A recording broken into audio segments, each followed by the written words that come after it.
Adult beverages are poured. The kids are asleep. Welcome to New Dad Gaming. It's a show about fatherhood, gaming, and new fathers figuring out their gaming lives.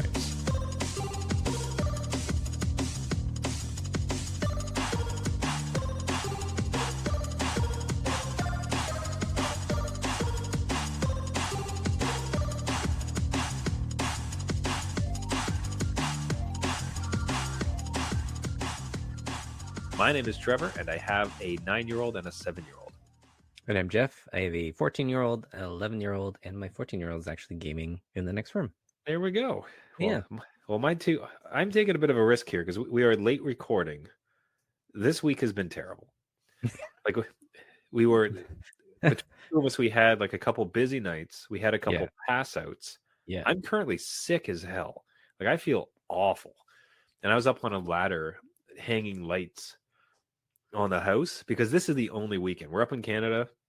We're in November. Christmas season's upon us, but today was like positive. Like at 11 degrees. I wish I had the Fahrenheit. Hold on. Let me Google this real quick. 11. Yeah. There's only a small window where it is warm enough, and then you get those winter winds, and you're like, why did I put this off? Yeah. And then you're up on the top of a ladder. So today was like 52, roughly, Fahrenheit. Okay. 11 to 12 degrees Celsius. So it was nice. And it's like, okay, if I don't get these lights up now, like next weekend is going to be horrific. Like guaranteed blizzard. You just like, that's just the law of nature. So it's like, fine, got to get up. So kids were stomping around, playing soccer on the ladder at the basement, at the base of it. I was sick as hell, but I was up on this ladder. I'm like, this is going to pay off. So I feel like hell right now, Jeff. I feel terrible. Hey. It's just like, glad to have you here though, Trevor. I mean, yeah. And it's just, man, that's parenthood. It's just, it is. You're just going to wake up some days and feel like absolute garbage, and it's not going to matter. You just got to push forward. All right. The family keeps going. You have to keep chugging along. Kids don't care. Kids don't give don't give a rip about it. You do not. But still, we progress. And besides our own sack of woes, we got some sacks of good news. And what that was is we heard from a gaming dad, listener of the show, and they pulled the ultimate Christmas move. Christmas is upon us, folks. We're about like a month or so away. And they went ahead and purchased a PS5 for their kid. So Christmas upon us, like it's going to be the momentous, amazing morning. How fantastic. Immediately, just like warms your heart as a gaming dad. Yeah. Right? I hope they have the video of that ripping open the paper to see it. Right. Now, reminder, do plug it in and update everything. Including controllers. Like everything. Yes. Like gaming dad tip, all the games, the system itself, controllers, as Jeff said, I had no idea you had to update controllers. Apparently you do. Yeah. So get that, open it up and get that done, because no one wants to have a 4-hour update Christmas morning. No. But they pulled it off. Congrats to this gaming dad, but they did reach out to him and they asked, hey, I've now gotten this PS5 for my kid, and let's put him in the 10 to 15 range, just to kind of give it. I'm trying not to call it the gaming dad, just in case them and their kid are listening. Yeah. You're more on the PS5 side. And the question comes up, it's like, what games would be good for, not necessarily it's a kid, but it's also like, you're not going to go for like the grotesque violence necessarily. No. So for a kid of about that range, 10 to 15, like what PS5 games? I almost feel like we should do this every week leading up to Christmas. Like next week will be the Xbox. Next week will be Switch perhaps. Yeah. But this week, for the gaming dad that's going to go ahead and pull the trigger on a PS5 for their kids, like what would you recommend be also tucked in away in that tree? So as part of buying a PS5, I believe, unless they've changed the rules, it does come with Astro's Playroom. So Astrobot had a Playroom launch title. That is a perfect kid game to kind of get introduced, just not only to the system, but the controller and the haptics and stuff. So anybody, any age can have fun with that one. And then the sequel is just Astrobot, which I've played. I have nothing but good things to say about that game, and it's just an awesome experience. Again, platformer, so if they're into platformers, absolutely, those are two games right away that you could just launch into the system. A big hit with my kids and myself, just again in and around that age, Spider-Man is always a good one. If you're like okay with, it's Spider-Man comic book violence, right? But there's Yeah. 3 of them that you can kind of get the old one with the, the new PS5 glitz and glamour with it, Mhm. along with 2 in Miles Morales. So you could have it like tons of hours there, just being your comic book hero and zipping around, Mhm. New York. But if you wanted something together, honestly, there's some multi-platform games that just shine on the PS5. Oh yeah, which ones? Rocket League is a good one. Sackboy, again, is an exclusive, but that has multiplayer.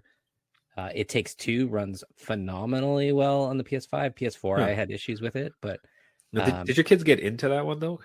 Because it seemed a little. I saw that one and I was close to recommending it, but it seemed a bit adult and it seemed a bit not like it's not too challenging. It just seemed like it would have challenges and an aesthetic that was more appealing to an adult as opposed to a kid.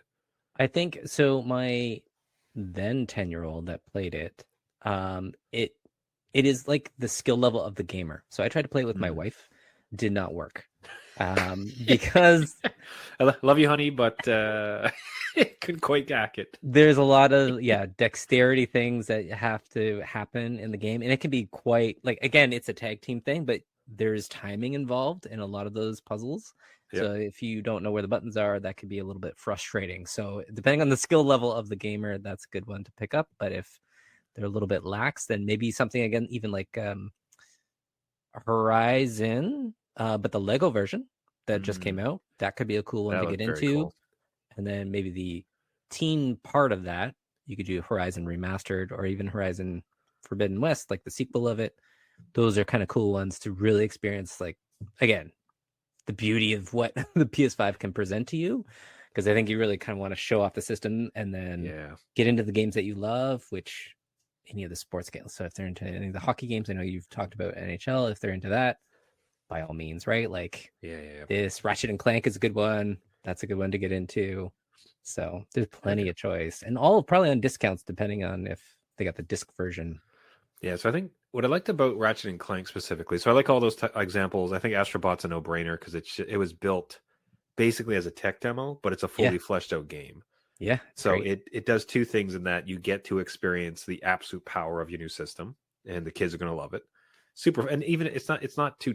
I didn't see. To be clear, I didn't play it, but all the reviews that I watched through it wasn't too silly for a parent. Like it was just good, legitimate fun.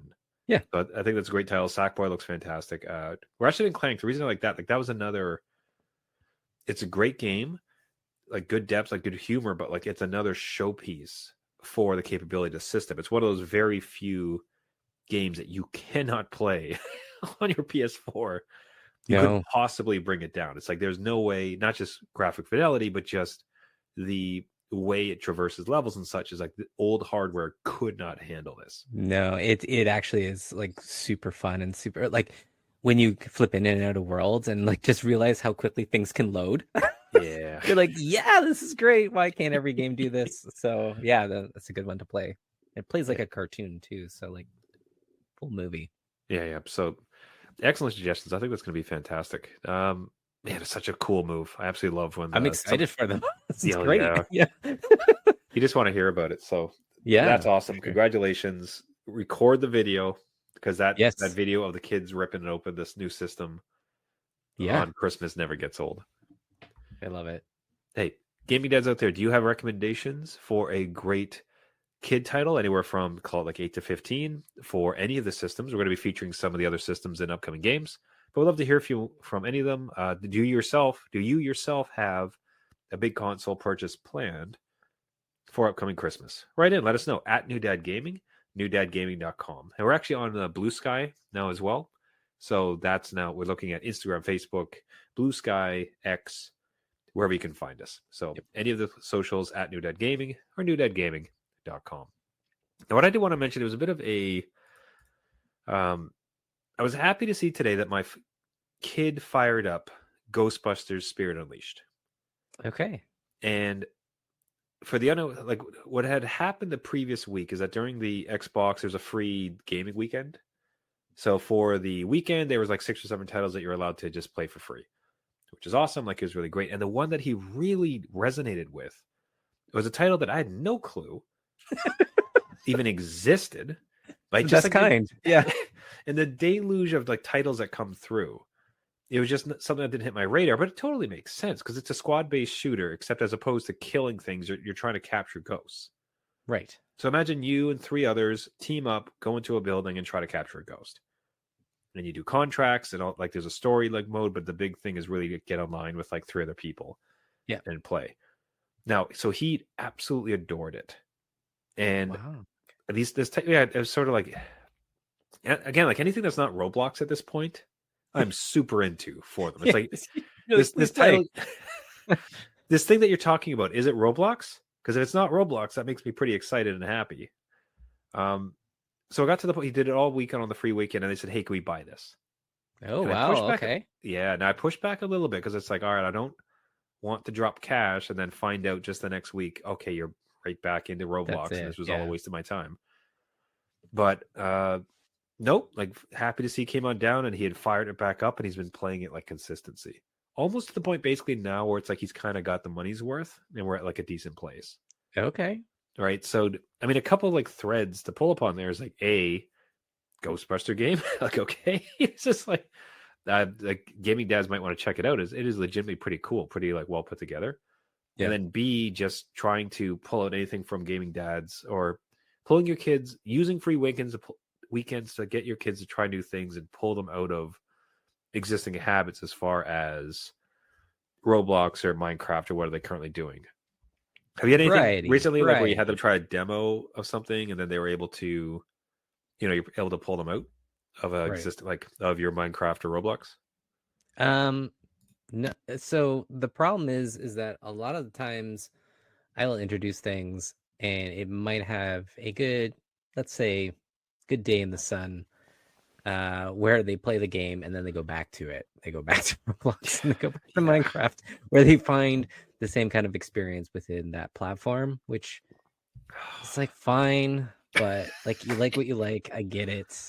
But I do want the variety of things because there's other experiences, right? And things are put together differently, and Roblox tends to have the same platform vibe to it, right? Like that's all it is. So yeah, I mean it's not as if it completely knocked them off. It was just refreshing to see that some title that I'd never heard about, which is by the way it's not to say normal people have not heard about this one. Like it's just I'm sort of in a dad bubble of survivorship, just trying to like survive out here. Right. So it's not as if I'm on top of it, and I didn't hear it. However, it was more just like, okay, so you're telling me there's this entire like not massive, but like fairly sized AA stuff, like a live service Ghostbuster game that actually is put together really well. That seems to have like a nice little fan base and it's surviving. Yeah.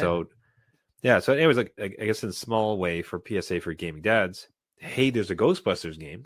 If that's your jam, check it out. Like it actually looks pretty fun and pretty well put together. And B, just the idea of using trials and free weekends to introduce the kids to other genres and games that they might not otherwise be able to see, and hopefully, and get them playing some other stuff besides ye old faithfuls. I am all for demos. Bring back demos and trials that are not paywalled with pre-orders. Just give us the experience. That's great. Again, introduce kids, next generation dads into something that we may like, that we may not want to drop $80, $90 on right away. Yeah. So leading up, so in the trial round of the show today, I'd asked you if you had any experience of the Roblox to normal game pathway, where it's like, hey, did they discover a genre of game inside of Roblox and then that carried over to real life? And you dashed my hopes. Yeah, no, it doesn't happen here. At least not with my kids. So it's like they seek out what they seek out on Roblox, but it is not replicated outside of it, at least so far. So okay, because as stated in the show, like I'm a big fan of hockey games, like one of my favorite genres. Right. And I come downstairs this morning. What do I see? But like my youngest is playing Roblox hockey. It's pretty jank, but like all the mechanics are there. And it's Yeah. kind of like I was like leading into it. It's like, hey, we could play this together, like the actual hockey game. Like because I love it. Like I'll play this anytime you want. Yeah. And he's like, well, I'm not him didn't haw a little bit. But Right. there's just this like beacon of hope where it's like, oh man, like I could get my kids to play an actual hockey game with me because perhaps they got introduced to it through Roblox, and it's going to lead to now games outside of Roblox. Yeah. Oh, the potential. But you said no. That's not happening. No, it doesn't really happen too often, or at all here. And again, I don't want to be the party pooper, but I definitely think that like I'm trying to relate to them and like what is the pull. So I'm thinking like when we grew up, there was, the old kind of like click adventures or even flash games, Java games, whatever. Okay. And Yep. like, I played that I had fun with those, whatever, but I did things outside of that. Like, you know what I mean? I was even locked to one console. I had other consoles and experimented with like other games and stuff. And it's an odd thing for me to wrap my head around of just being locked in to this one thing and searching for different things. And maybe it is just entry point. It's just easy to boot it up. You see all your friends there and you can play any game with them. Like there's no paywall or barrier necessarily around it. And they can just hop in and play a hockey game and then go into a Fortnite style game or whatever. Yeah, and then like a Monster World one. Yeah, Yeah. I don't know. It would just be more interesting to see. Like it'll be kind of fascinating to hear. It's almost like when this podcast turns into grandpa gaming. Right. Yes. Because what I'm curious about is like because where does it go for like the next generation? So our parents, generally speaking, some of them kind of played video games, but not really. They maybe played an arcade machine. Our generation grew up on video games, but like NES through to and like Xbox 360, PS3, PS4. Yeah. Now we have this whole new world of consoles and PC gaming, but we also have all of these mobile experiences or like minute experiences or live services like a Roblox.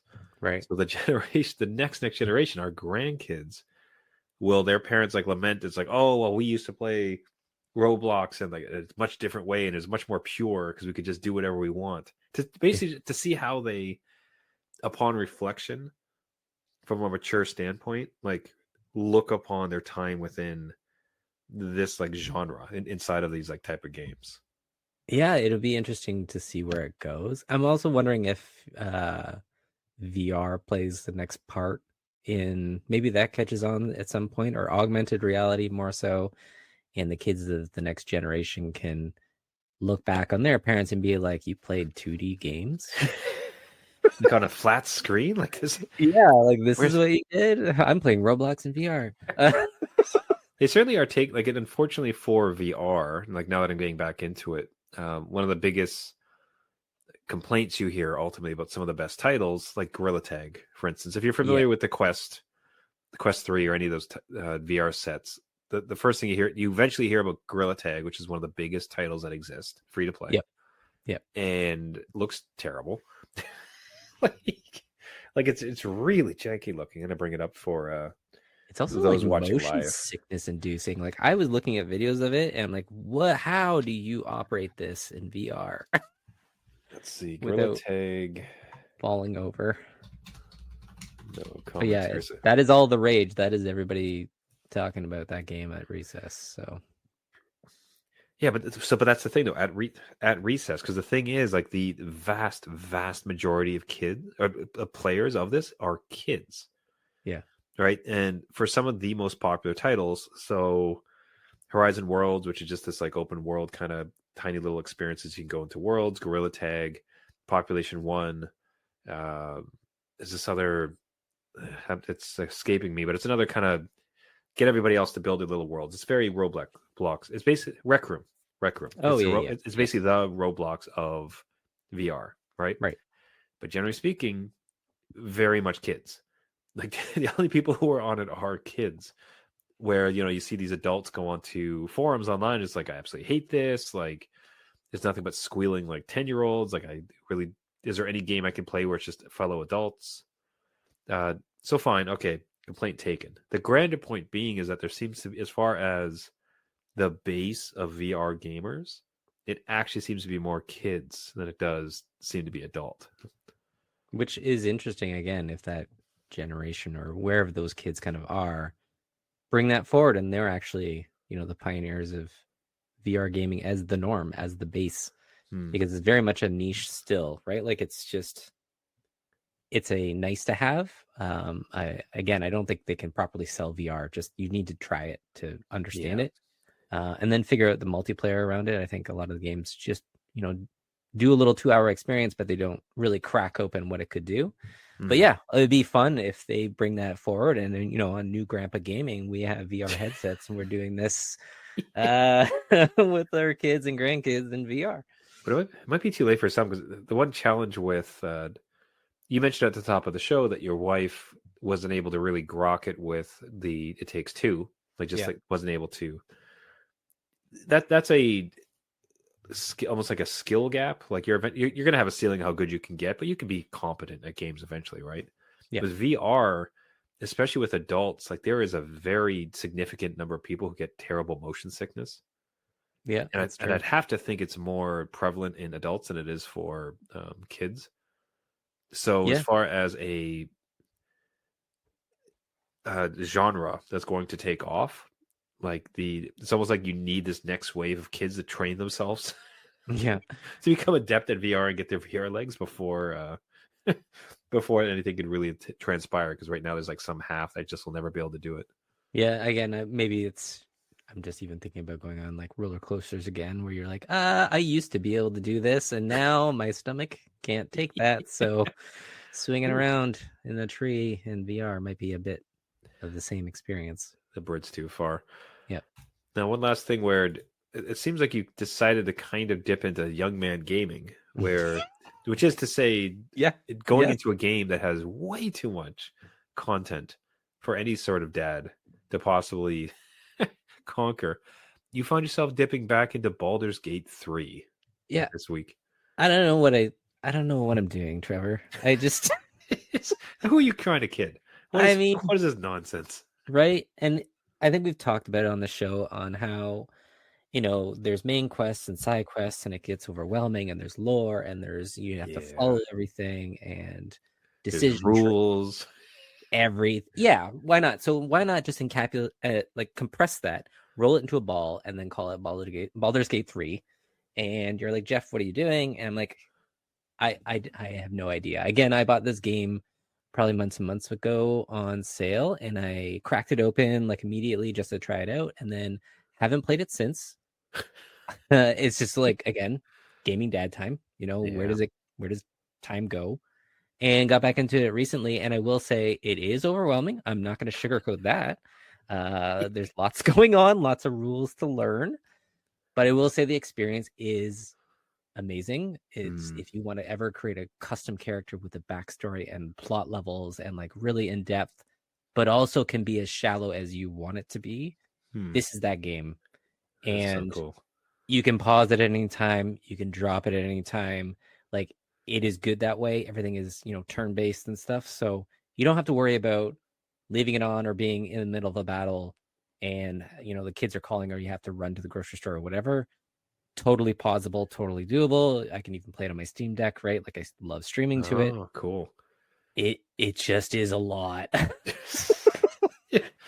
So It just feels like it could be Witcher-esque. Well, actually, that's probably even better as a question. Like, do you think it could be, if it really captured you, yeah, could it be a game that's like, okay, this will just be the thing that I play now for the next like 10 years?